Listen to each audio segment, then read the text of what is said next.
Entonces ahora vamos a seguir con la segunda ley. ¿Y por qué es la segunda y no la primera? Bueno, eso es lo que quería remarcar. La primera tiene que ser sí o sí la primera. Tal vez entre la segunda y la tercera las podremos intercambiar sin problema, ¿sí? No importa cuál decimos antes.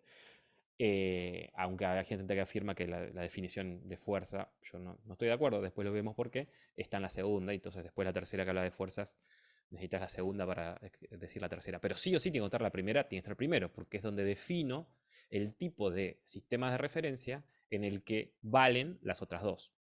¿Sí? Entonces voy a arrancar diciendo, bueno, yo voy a elegir de todos los posibles observadores, de todos los posibles sistemas de referencia, voy a elegir un grupo, que son los que a una partícula libre la ven libre de fuerzas, la ven a velocidad constante o sin aceleración. Bueno, a esos los voy a llamar observadores inerciales, y esos son los que yo voy a elegir, los que voy a elegir para describir mi física.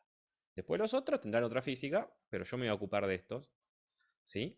Porque, bueno, ya vimos, porque a la situación más simple, una partícula libre, le asignan el movimiento más simple, que es la velocidad constante, ¿sí? Entonces, para ese tipo de observadores, eh, de la misma manera, o sea, eh, de la misma manera que estoy diciendo que una partícula libre de fuerza la veo con velocidad constante, si a la partícula no la veo con velocidad constante y estoy en un sistema inercial, significa que no está libre de fuerzas. O sea que hay al menos una fuerza aplicada sobre mi partícula. ¿Sí? Ahora, puede haber más de una fuerza aplicada sobre mi partícula. Si mi partícula interactúa con más de un objeto, ¿sí? Voy a tener más de una fuerza.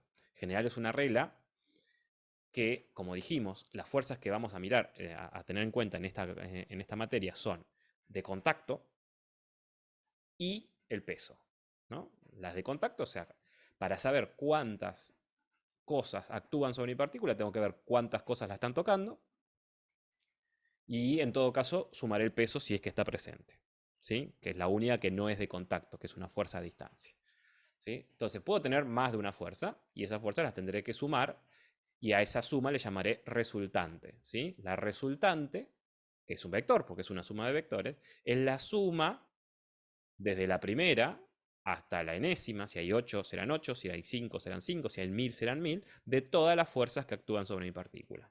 La 1, la 2, la 3, la 4. Las que haya. Acá serían 4. Bueno, acá habría un 4, entonces acá sumo F1 más F2 más F3 más F4. Obvio, recuerden, son vectores, se suman componente a componente. O sea, las X con las X, las Y con las Y. ¿Sí? No me suben derecho a los módulos, porque claramente no es lo mismo sumarle esta a esta fuerza, sumarle esta en esta dirección, que si esta estuviera en otra dirección. Tiene que estar incluida la dirección, entonces yo tengo que sumar por componentes. ¿Sí? Vectorialmente tengo que sumar. Y así puede pasar, por ejemplo, como casi me pasa acá, que fíjense, como las puse medio en cruz, tan casi opuestas, ¿sí? La resultante me quedó chiquita. Igual creo que acá la hice medio a ojo la resultante, y debería estar más para este lado, ¿sí? Porque esta es más grande que esta otra. Pero estas dos casi que se cancelan, y estas dos también van en la misma dirección, pero sentido opuesto, y se restan, ¿no? O se disminuyen mutuamente. Entonces la resultante me quedó chiquita, justamente porque puse fuerza que casi se cancelan. Se podrían cancelar del todo, entonces esto me daría 0, pero bueno, acá me quedó una resultante pequeñita, ¿sí? Entonces, un caso posible, como dije, sería que el resultante fuera 0, tanto porque no hay fuerzas en absoluto, o sea, no hay ninguna fuerza actuando sobre la partícula, o porque todas las que hay se cancelan. Si tengo U, por cada fuerza que tenga una dirección, tengo componentes de las otras en la dirección opuesta y las voy cancelando, ¿sí? Pero si no, en caso general, no se cancelan y tengo una resultante no nula. Lo que vamos a postular como segundo principio, segundo postulado, segunda ley de Newton, es que la aceleración que logro, recuerdo, si tengo una fuerza sobre mi partícula, mi movimiento no va a ser a velocidad constante, va a ser acelerado. Bueno, ¿de cuánto es esa aceleración? Bueno, va a ser una aceleración proporcional a la resultante.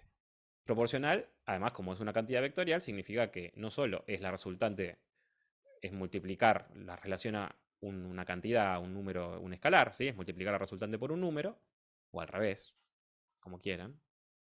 eh, sino que además apunta en la misma dirección. La aceleración es un vector y va a ser su módulo va a ser proporcional al de la resultante. Perdón, dije la aceleración. La aceleración es un vector, por lo tanto, su módulo va a ser proporcional al de la resultante, pero además, como son dos vectores, yo digo que propongo que van a apuntar en la misma dirección. Si la resultante es para aquel lado, la aceleración va a ser también en esa dirección. ¿Sí? Entonces, tengo estas dos cantidades, la suma de todas las fuerzas, que es la resultante, y la aceleración, o sea, esta me habla de cómo interactúa mi partícula con el universo y esta me habla de cómo se mueve mi partícula, van a estar relacionadas por un numerito, por un escalar, ¿sí? Que va a ser la constante de proporcionalidad entre el módulo de una y el módulo de la otra. La dirección es la misma para las dos. Entonces, voy a llamar a ese numerito, a ese escalar, masa inercial. ¿Qué es la masa inercial? Entonces, es la relación entre el módulo de la resultante y el módulo de la aceleración. ¿Sí? Entonces, lo que escribí recién, a la resultante, que es esta suma, la puedo escribir entonces como la masa inercial por la aceleración, porque esta es la constante de proporcionalidad. ¿Sí? ¿Qué significa esto? Que cuanto mayor es la masa de mi partícula, mayor es la fuerza o la resultante que tengo que tener para lograr una aceleración. ¿Sí? Por ejemplo, acá tengo dos bloques, los estoy empujando con una fuerza F y logro una aceleración A. Ahora, si tengo un solo bloque, o sea, la mitad de la masa, lo empujo con la misma fuerza F y la aceleración es el doble, porque la masa es la mitad. Entonces me es más fácil acelerarlo. Si con la misma fuerza logro el doble de aceleración.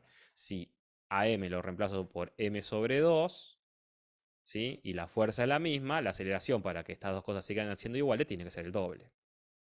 ¿Sí? Acá dice ice, que es hielo en inglés, porque bueno, porque esto funciona así solo si no tengo rozamiento con la superficie, porque si no ahí tendría otra fuerza. Si acá lo que estoy diciendo es que en este eje, que es donde estoy mirando, ¿sí? La única fuerza que actúa es esta, porque esto es hielo, entonces no hay rozamiento. ¿Sí? Ahora, en este eje, bueno, acá lo que estoy diciendo es que como está sobre una mesa, la componente del contacto con la mesa cancela el peso, ¿no? Yo el peso lo tengo apuntando hacia abajo y evidentemente como en este eje no estamos considerando aceleración, significa que en este eje la suma de fuerzas es cero. O la de componentes, mejor dicho. Las componentes, mi aceleración no tiene componente en este eje porque la suma porque la resultante no tiene componentes en este eje. Significa que la suma de fuerzas en este eje, de las componentes de las fuerzas en este eje, me da cero. ¿Sí? Pero bueno, a lo que vamos es, en este eje estamos tratando de hablar, en el eje horizontal, no tengo otra fuerza más que esta porque no hay rozamiento con la superficie. Eh, entonces, al doble de masa tengo la mitad de aceleración o a la mitad de masa tengo el doble de aceleración, como quieran verlo. Bien, vamos a definir una nueva cantidad que se llama cantidad de movimiento o momento lineal, también se le llama. A mí me gusta cantidad de movimiento porque esta cantidad es justamente la cantidad de movimiento, cuánta masa se mueve a qué velocidad. ¿Sí? Es el producto de la masa que se está moviendo, de la masa de la partícula por la velocidad de la partícula. Entonces me va a decir cuánto movimiento tengo ahí. No es lo mismo una bicicleta, una persona en bicicleta yendo de 80 kilos yendo a 6 metros por segundo que un auto de 1000 kilos yendo a 6 metros por segundo. Digamos, por algo preferimos que nos choque una bicicleta a que nos choque un auto, por más que vayan a la misma velocidad, porque tienen más masa. ¿Qué cantidad defino entonces como la cantidad de movimiento? El producto de la masa por la velocidad. Va a ser un vector, ¿por qué? Y porque la masa es un escalar y la velocidad es un vector. Multiplico el escalar por un vector, me da otro vector que llamamos P, cantidad de movimiento.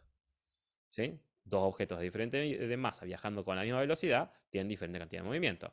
Hago la cuenta acá, me da 80 por 6, me da 480 kilogramos por metro sobre segundo cuadrado. ¿Sí? Kilogramo por metro sobre segundo cuadrado, porque esta es la unidad de la velocidad. Y acá hago la cuenta y me da 6000 kilogramos por metro sobre segundo cuadrado. ¿Sí? Van a la misma velocidad, pero como el auto tiene mucha más masa, la cantidad de movimiento acá es mucho más grande. Fíjese también que además la cantidad de movimiento va en la misma dirección que la velocidad, porque están relacionados solamente por, por una constante, son proporcionales. ¿Sí? Por una constante, por un escalar. ¿Sí? Bien, ahora, si yo derivo en función del tiempo quiero ver cómo cambia, a qué es igual el cambio en la cantidad de movimiento con el tiempo. Bueno, esto al ser un producto lo derivo por regla del producto. El primero sin derivar por la derivada del segundo, más el segundo sin derivar por la derivada del primero. ¿Sí? Entonces, ¿qué tengo? Me quedan dos términos. Uno que es la masa por la derivada de la velocidad respecto al tiempo, que es la aceleración, ya la conocemos, más otro término que es la velocidad por la derivada de la masa respecto al tiempo. Ahora, esta es la solución general.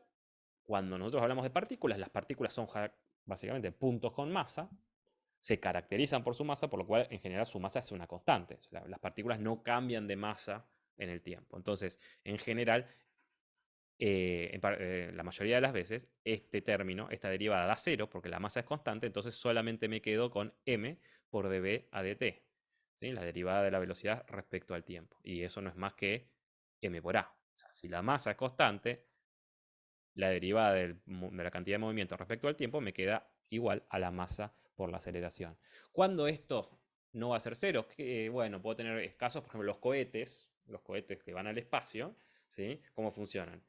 Tiran hacia atrás, tiran material, tiran gases hacia atrás y eso, vamos a ver por qué después, los impulsa hacia adelante. Van perdiendo masa a medida que van viajando, ¿sí? Porque van largando gases, ¿sí? Con una cierta velocidad. Bueno, en ese caso yo tengo que tener en cuenta estos dos términos, porque la masa de mi objeto va variando con el tiempo también, ¿sí? Además de la velocidad. Pero bueno, cuando eso no ocurre, en general cuando hablamos de partículas, eso no ocurre, la variación de la cantidad de movimiento respecto al tiempo es igual a la masa por la aceleración. Entonces, dicho todo esto, estamos en condiciones de enunciar el segundo postulado de Newton, que es, en un sistema de referencia inercial, la variación en la cantidad de movimiento es igual a la resultante de las fuerzas que actúan sobre la partícula, ¿sí? La variación en la cantidad de movimiento, que, de nuevo, cuando la masa es constante, esto es igual a la masa por la aceleración, es igual a la suma de todas las fuerzas que actúan sobre la partícula. Vector acá, vector acá. ¿Sí? ¿Qué me dice esto además? Que la unidad, las dos unidades de los dos lados tienen que ser iguales. Esto es masa por velocidad, kilogramo metro sobre segundo, pero además la estoy dividiendo por otro segundo, me queda kilogramo metro segundo cuadrado. La unidad en la que mido las fuerzas es el metro por kilogramo sobre segundo cuadrado, que se llama, por obvias razones, Newton. ¿Sí? Recuerden, el nombre de la unidad es con minúscula, el símbolo con mayúscula. Bien. Esta es la segunda ley de Newton, es la que van a aplicar operativamente. Tengan en cuenta que la otra es una definición, la primera, entonces no hay una cuenta de por medio, pero a esta la van a aplicar operativamente para resolver los problemas. En el siguiente video voy a enunciar la tercera ley y vamos a tratar de ver algunos ejemplos de aplicación.